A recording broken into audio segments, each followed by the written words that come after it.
کہ supreme court کو یہ اختیار نہیں ہے کہ حکومت کو کوئی ڈائریکشن دے آرٹیکل 44 کے تحت یونیفارم سول کوڈ اس ملک میں بنایا جائے. اب بحث ختم ہو گئی. پھر لا کمیشن، حکومت لا کمیشن کو مسودہ دے رہی یونیفارم سول کوڈ. ارے یونیفارم سول کوڈ ان کے لیے بناؤ مجھ کو کوئی اختلاف نہیں ہے اس ملک میں. اگر کوئی یونیفارم سول کوڈ بنائے گا کوئی مسلمان ہندوستان کا اختلاف نہیں کرے گا، یونیفارم سول کوڈ کی مخالفت نہیں کرے گا، اس وقت تک نہیں کرے گا کہ اگر ہندوستان میں 150 کروڑ رہنے والے باشندوں میں کوئی اگر یونیفارم سول کوڈ کے تحت وہ جینا چاہتا ہے تو میرا اختلاف نہیں. میرا اختلاف یہ ہے کہ شریعت محمدی میں مداخلت مت کرو. اس ملک کا آئین دفعہ 25 کے تحت میری آزادی ہے، میری آزادی پہ پابندی ہاتھ لگاؤ. بناؤ نریندر مودی. ارے نریندر مودی ٹرپل طلاق کے مسئلے میں جیسا کہ مولانا نے بھی کہا کہ تقریر کیا کہ میں مسلم بہنوں کے حقوق دلانے کے لیے کوشش کر رہا ہوں، میں ان مسلم بہنوں کے لیے تڑپ رہا ہوں، حق دلانا چاہتا ہوں. ارے ہندوستان میں ایک ہندوستانی خاتون آج 40 سال سے انصاف کے لیے تڑپ رہی ہے جس کا نام جودا بین زوجے دامود اور داس نریندر بھائی مودی کی بیوی ہے. اس کو ہندوستان میں کون انصاف دلاتا میں پوچھنا چاہتا ہوں. کون سا ٹی وی چینل ہے آؤ آج جودا بین زوجے نریندر بھائی مودی کی بیوی کا آواز بتانے کے لیے تیار ہے کہ آج ہندوستان میں اگر ظلم کا چہرہ دیکھنا ہے تو نریندر مودی کی بیوی کو دیکھ کے اندازہ لگایا جائے گا کہ یہ کتنا ظالم ہے. ہندوستان میں ہندو خواتین پہ کتنا ظلم کیا جا رہا. یہ نامرد 40 سال پہلے ایک جوان خاتون کو چھوڑ کے ہمالیہ کی چھوٹیوں میں بھاگ گیا سنیاسی بننے کے لیے. یہ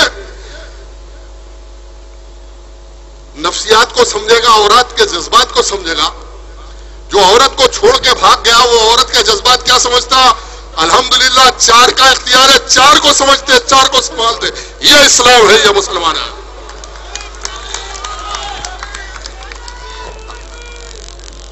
آؤ ٹی وی چینل والے نریندر بھائی مودی اس کی اہلیہ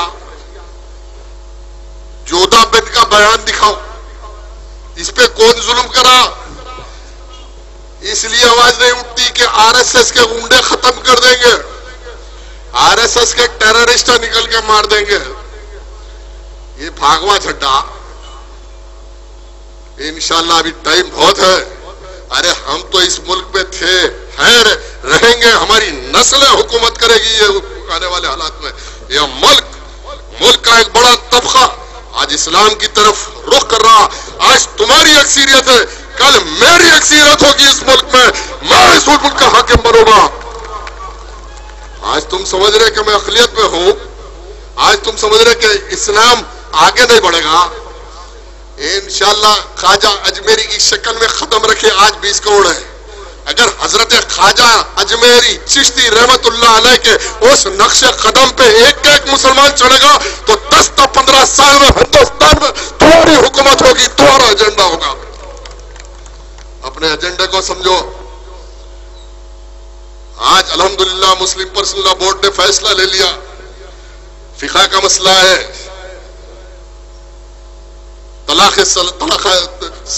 طلاق ثلاثہ کے مسئلے میں ہم سب مل کے کھڑے ہوں گے.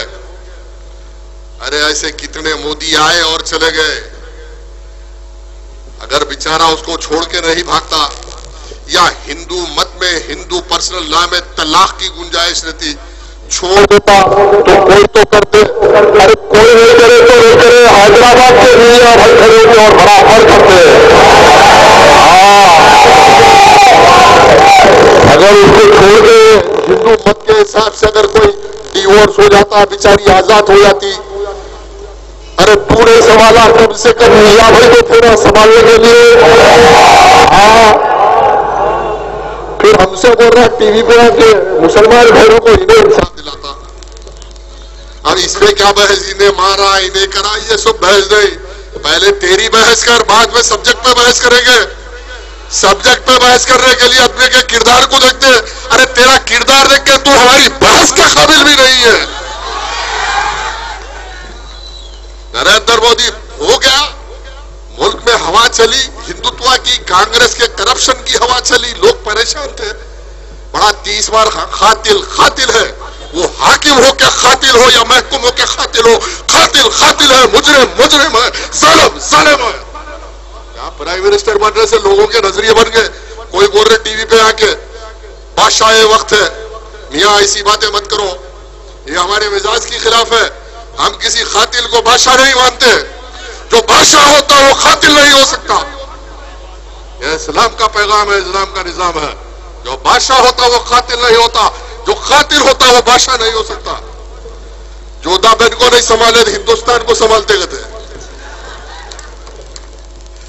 پھر بول رہا 4 شادیاں نہیں کرنا، گاؤں رکشا، لو جہاد۔ ارے ہم لو جہاد نہیں کرتے، ہم کو دیکھ کے لوگ لو کر کے جہاد بول کے لپٹ جاتے ہیں۔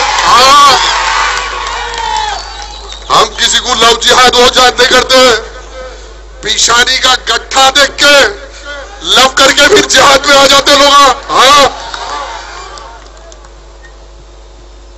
گاؤں رکشا، مسلمان آج 4 کیسا کر رہے، کیسا سنبھال رہے؟ بڑے کا کھاؤ سب سنبھالتے۔ ہاں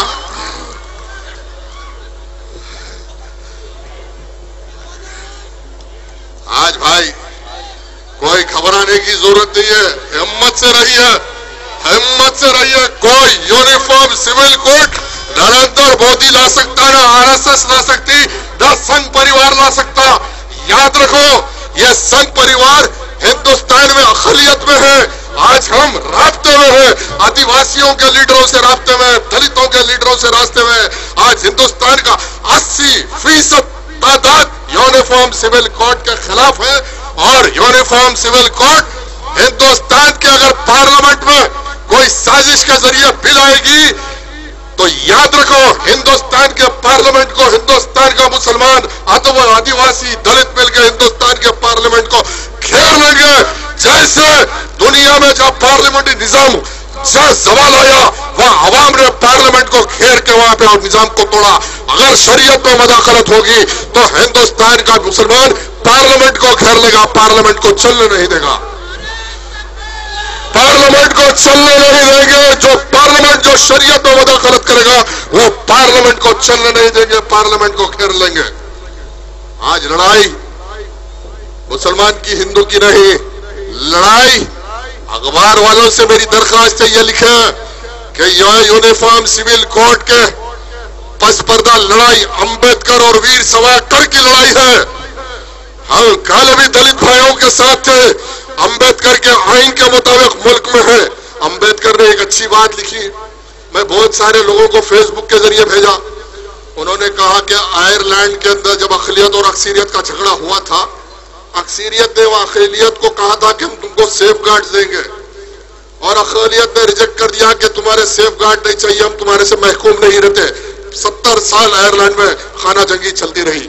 امبیڈکر نے یہ شکریہ ادا کیا اور ہندوؤں کو کہا کہ تم یہاں کی اقلیت اور مسلمانوں کا شکر ادا کرو کہ یہاں پہ انہوں نے آئین کو تسلیم کر لیا۔ ارے ان کے اسلاف نے بادشاہت کی تھی، ان کے اسلاف نے یہاں پہ حکومت کی تھی، اس کے باوجود انہوں نے یہاں کے آئین کو تسلیم کر کے محکوم بن کے تم کو حاکم بنایا۔ تم کو حاکم بنانے کے لیے ہندوستان کے مسلمانوں کا تم شکر ادا کر دو۔ یہ میری بات نہیں، یہ امبیڈکر کی بات ہے، یہ امبیڈکر کی کتاب میں ہے، اور آج ہم کو سکھا رہے۔ اب میکنگ انڈیا ہو گیا، واجپئی کا شائننگ انڈیا ہو گیا، ڈیجیٹل انڈیا ہو گیا، اب کیا کیا انڈیا ہو گیا، لیکن اب آنے والے حالات میں RSS اور BJP سنگھ پریوار تیار رہو، ایک انڈیا آنے والا ہے، مسلم انڈیا آنے والا ہے، یہ مسلم انڈیا بننے والا ہے۔